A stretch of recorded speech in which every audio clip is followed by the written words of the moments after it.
আজ সকাল থেকে একেবারেই বৃষ্টি থামছে না, অথচ ছাদের কত কাজ পড়ে রয়েছে, ফুল তোলাও বাকি রয়েছে এবং রোজের মতো কিছু সবজিও তুলবো, কিন্তু যখনই আসছি তখনই বৃষ্টি নেমে পড়ছে।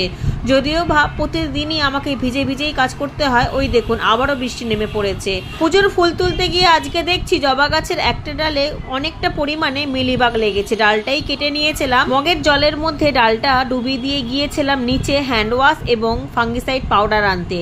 আমি কিন্তু বাগানে সবসময় সাব ফাঙ্গিসাইডটাই ব্যবহার করি, কারণ এটাই সব থেকে বেশি ভালো। আমি অনেক রকম ব্যবহার করে দেখেছি। সাথে এনেছি ডেটল হ্যান্ড ওয়াশ, যেটা আমরা রেগুলার ইউজ করি। একটা বাতিল দেওয়া ব্রাশও এনেছি, কারণ ডালটাকে খুব ভালোভাবে পরিষ্কার করতে হবে। আর এটা হচ্ছে এই দিকের একটা জবা গাছের ডাল, দেখুন এখনো ফুল ধরে রয়েছে। ফুল পাড়তে পারতেই আমি ডালটাকে লক্ষ্য করেছি, আর সঙ্গে সঙ্গেই আমি ডালটাকে কেটে রেখে দিয়ে গিয়েছি। জবা গাছের এই এক সমস্যা, খুব তাড়াতাড়ি মিলিবাগ লেগে যায়। সেটা ঠিক না করলে পুরো গাছে ছড়িয়ে যায় মিলিবাগ।